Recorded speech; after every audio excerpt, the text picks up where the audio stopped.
Good morning, everyone. It's as usual, it's so wonderful to be here with you all.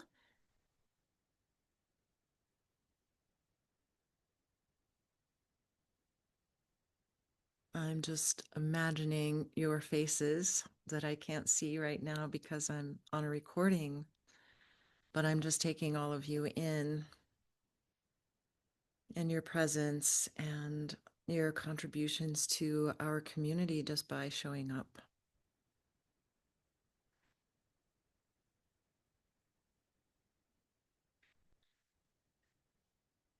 So, life is short. I didn't used to believe that when I was younger. I always thought it was something that the old people would say. Life is so short, or the older I get, the faster time gets, or we need the moisture. And now that I'm an old folk myself, I realize that all of these things are true, and I'm saying all of them. Um, and in fact, I, like everyone here, I suppose, am each birthday faced with, oh my gosh, those years are really piling on, aren't they? Um, I'm actually to the point where I can very safely say that I have more years behind me than I do in front of me. It's a weird thing to think about. And it doesn't get me sad. I'm not upset about that. It's a normal thing. It's natural. That makes me wonder if I'm getting any wiser. I'm not sure about that. I hope so. I suppose definitely wiser than when I was 20 or 30. Um, but it does make me always consider my mortality, I guess. And something that a pastor friend of mine said to me years ago when he had been diagnosed with a terminal prostate cancer. He was a minister, pastor of a church, and he was getting ready to give a program to the congregation, a service. And we were talking about his diagnosis. And he said, I'm not in any different position than I've always been in. I've always have never known uh, when I'll die or how. But it's true. It's always been true from the minute I was born. The only guarantee I had in life was that I was someday going to die. And he said, so the only difference between me and them, meaning his congregation, was that he had a diagnosis. So he knew that he was going to die soon. So he was forced to wake up to that. Um, and he said it was refreshing. I'm sure it was a lot of things. I'm sure it was a lot of things. But it's true, that someone who's recently had a diagnosis like that no longer has what he would have called the luxury of being in denial about our life being limited, our lifetime being limited. We can be in denial about our mortality when we're young or when our bodies feel good. And yet, through our life, there are these wake up calls. And I'm not saying that I've had a wake up call, except a birthday. Um, and those come around every year, and they're normal. But I certainly have had some friends recently who've had wake up calls. And I suppose you could say that I've had some vicarious wake up calls. Um, so, anyway, this isn't, I don't want to be too heavy or make you depressed or anything, but I feel when I get those wake up calls, there's part of me that sees it for the inspiration that it is, an inspiration to awaken and to wake up to the magnificence of being alive right now that I have today, or at least I think I have. Um, I have this moment where I'm making this recording from you, hoping that it means something for you or to you when you listen to it. And it makes me grateful for the life that I have right now. So I'm just wondering what that feels like for you to hear that, if it's something that you think about, if sometimes getting those wake up calls and appreciating your mortality inspires you in any way to live your moments more fully. If there are things left undone or unsaid, does it cause you to be kinder, or um, is there an urgency to relationships or events?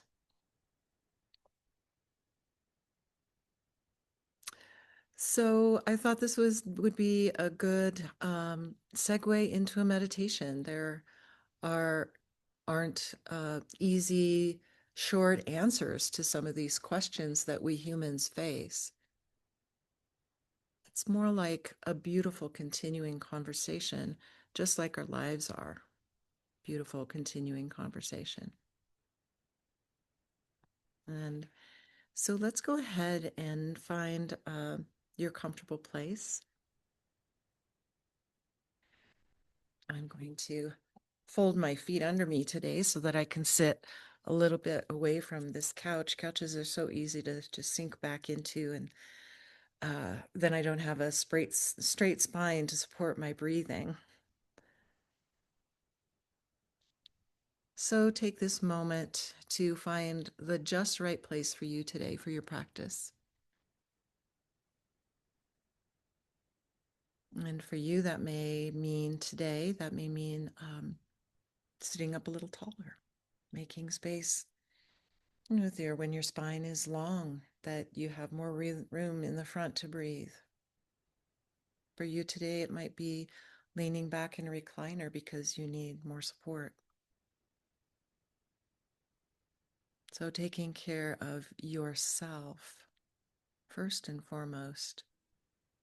This is your practice. These are choices that you get to make on a daily, an hourly, a moment by moment basis. There are choices that we make for our own well-being.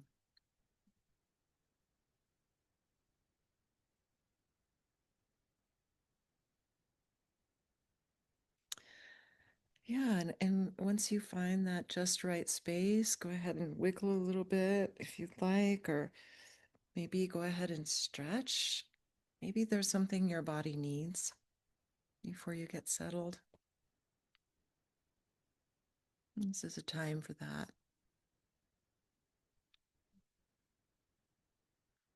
And if you're new here, I just want to say that this practice is yours, and I will be guiding a practice. Um, and yet, what's the most important about your meditation practice is that you make it workable for you. If you need to switch positions, like I just did, if you need to open your eyes, if you need to close your eyes,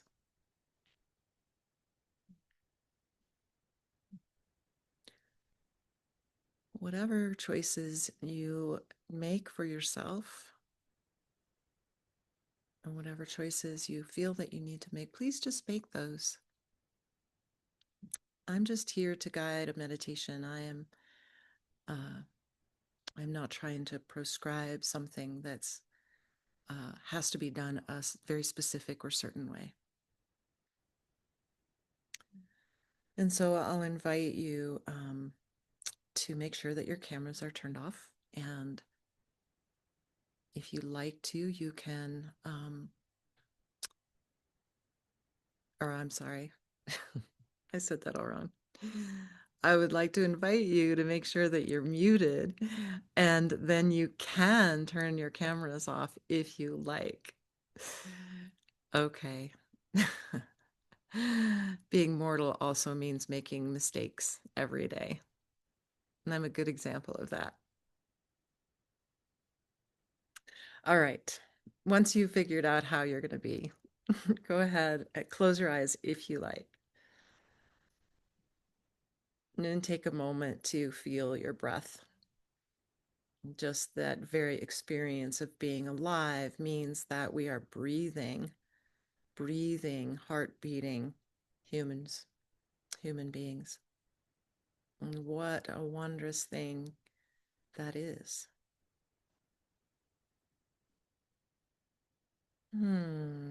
Feeling the breath, and then with each in breath and out breath, just imagine that you can breathe into your toes and your feet and your legs.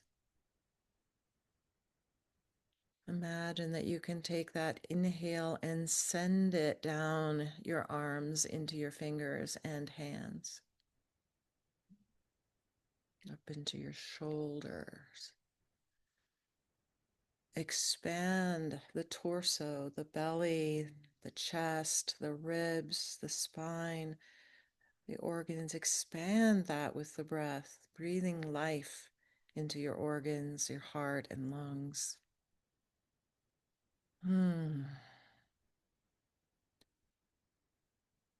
Sending breath and expansion, awareness to your neck and throat, and all up around your head, around your sense organs, your eyes, nose, mouth, your jaw, around your ears.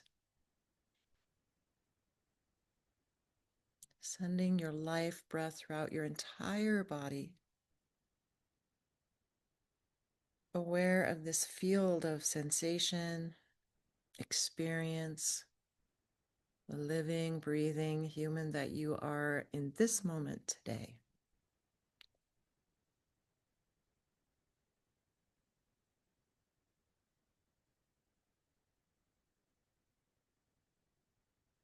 And so I'm going to just guide us in a pretty silent meditation today. I've planted the seeds of some thoughts, some things that might occur to you while you're sitting in silence that you might want to just notice what feelings come up around that.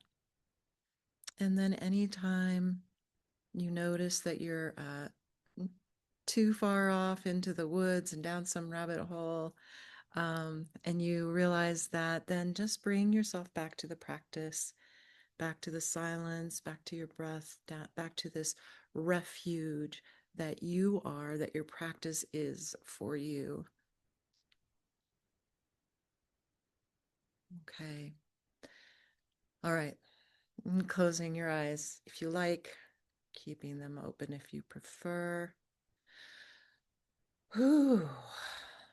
Taking that awareness back to the breathing.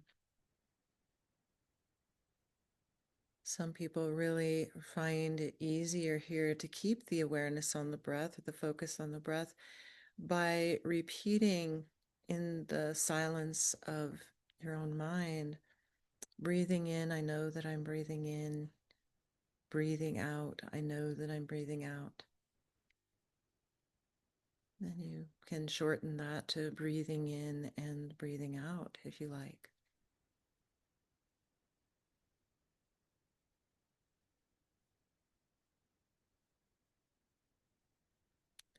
Enjoying a bit of stillness.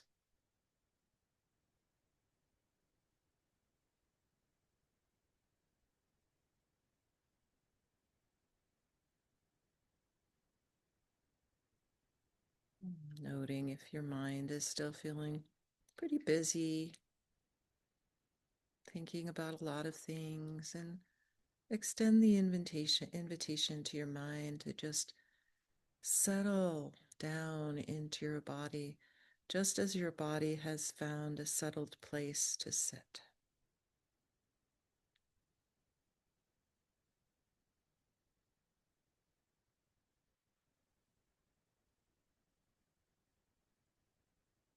aware of breath and body, breathing in, breathing out.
Perhaps you're experiencing an appreciation for the luxury that we all have here today to be on our computers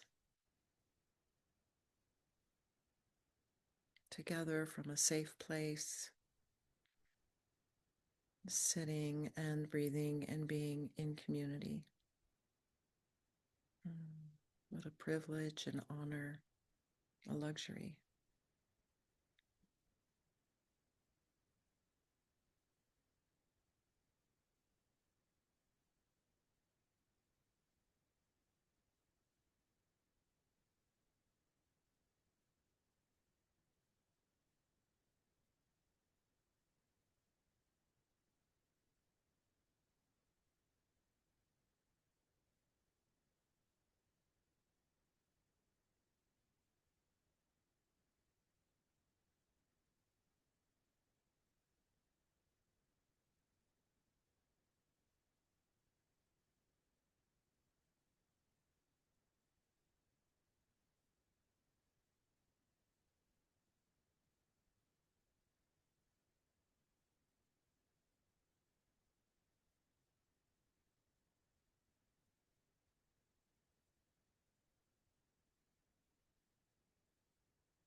Are there other luxuries that you may not consider luxuries,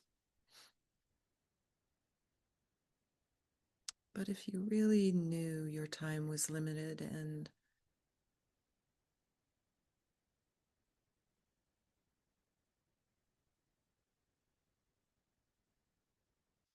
that you had been in the luxury of, been living in a luxury of denial of your mortality, what would be important? What comes up for you that's important? Words left unsaid, places unvisited,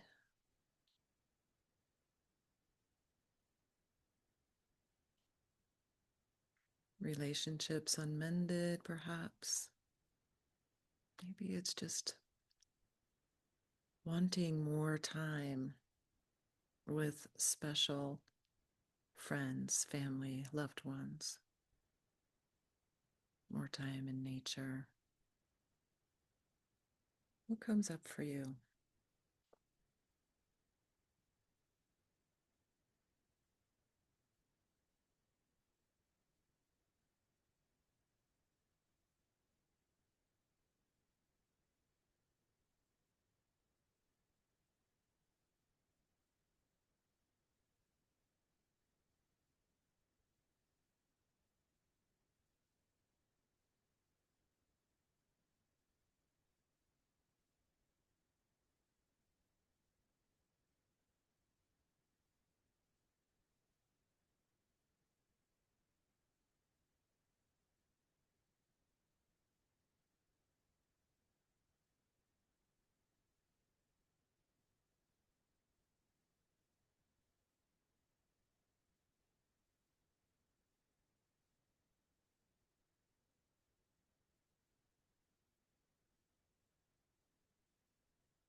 You may choose not to follow those words that I offered and just instead just stick to noticing your breath, coming back to your breath over and over again.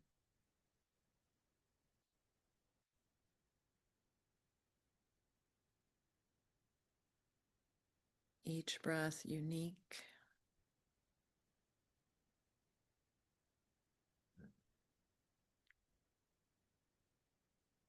There will never be another like it.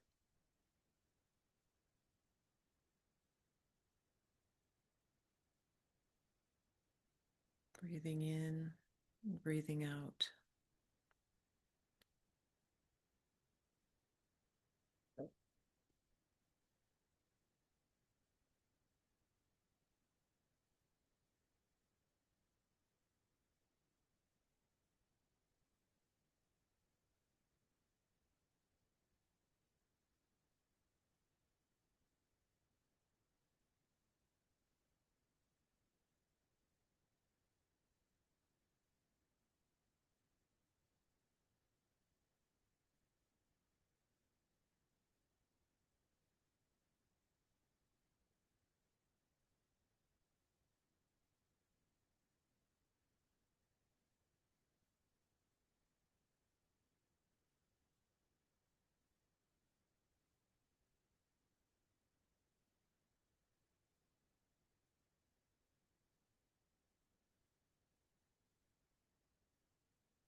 Breathing in, I know that I'm breathing in.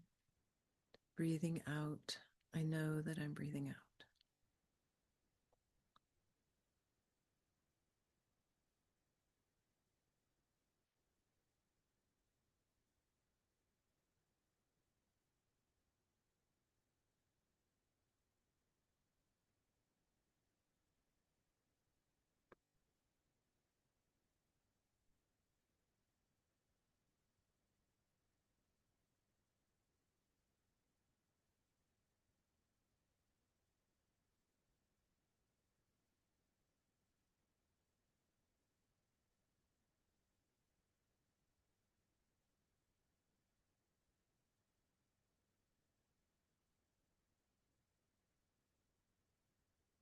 Coming back to the breath.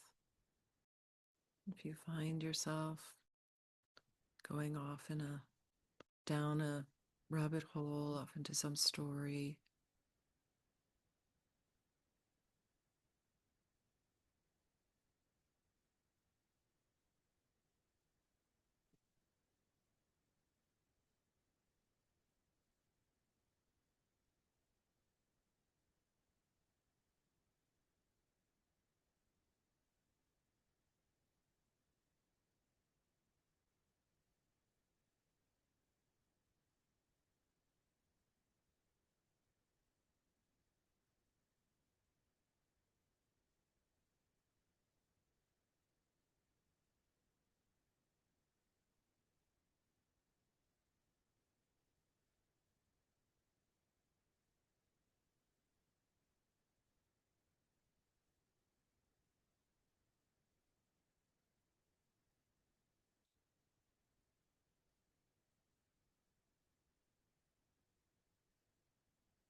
what inspires you today that perhaps you've taken for granted?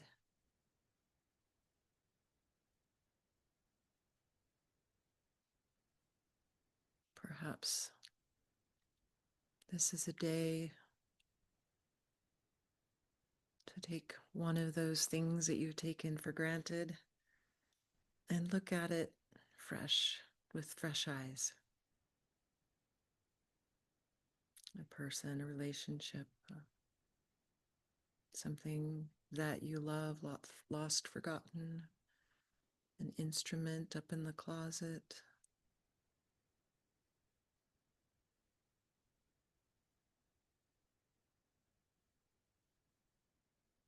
baseball glove out in the garage,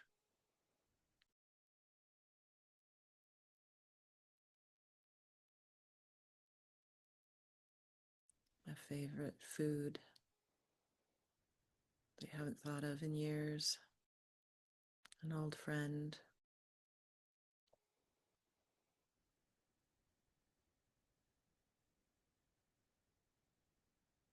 These are those precious things that make up a precious human life.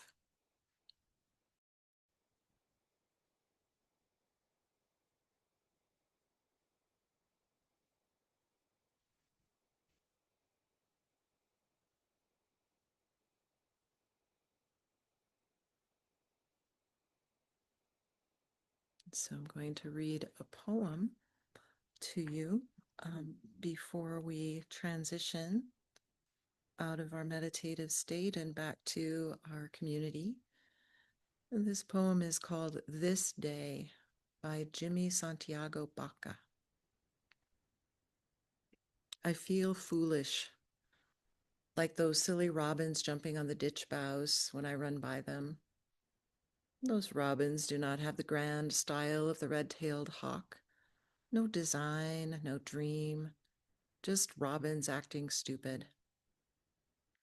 They've never smoked cigarettes, drank whiskey, consumed drugs as I have. In their mindless fluttering about filled with nonsense, they tell me how they love the Great Spirit.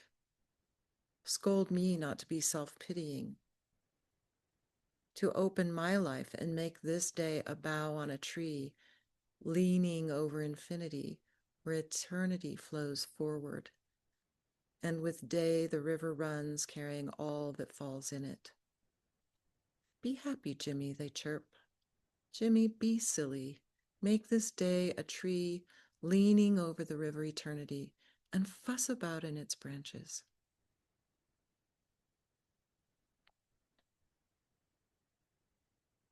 Be happy. Be silly. Chirp.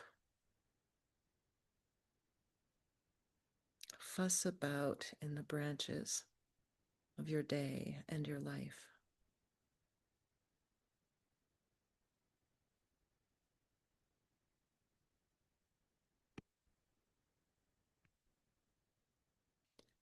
So take this few next moments here to become aware of your breath again and your body.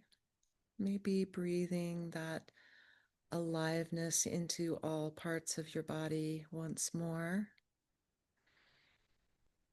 And you may begin to open your eyes at your own pace if they've been closed. But in the meantime, also go ahead and give yourself a luxurious stretch if that feels just right, or in whatever way feels just right.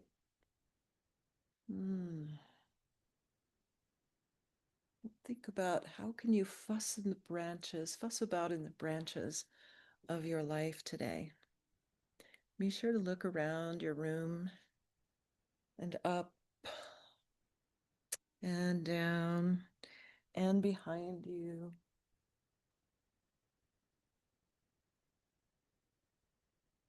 Massage your arms down your legs, maybe massaging your face and your brow. Might feel really nice. Maybe your jaw. Maybe there's someplace else that's calling for a little loving touch here. If you need to wake up your brain, you can tap over your scalp. There you go. So, welcome back to your community, back to um, this everyday, ordinary miracle that is your day and your life. This talk that I gave today before the meditation was inspired by a book called The Five Invitations by Frank Ostaseski. I emailed that to Amy so she can put that in the chat for you. If you receive my email weekly, there's a link, the one that I sent out yesterday, there's a link at the very bottom of the page. If you scroll all the way down, are some helpful links. And I put a link to his book. I'm thinking about maybe spending a little time, a few weeks maybe, with the material from that book for our next few sessions coming up. So a little heads up there. I'm sure the library probably has access, or you have access through the library perhaps. Okay. Thank you so much for coming and showing up and being here.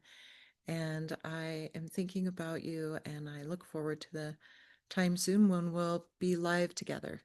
All right. Take care, everyone.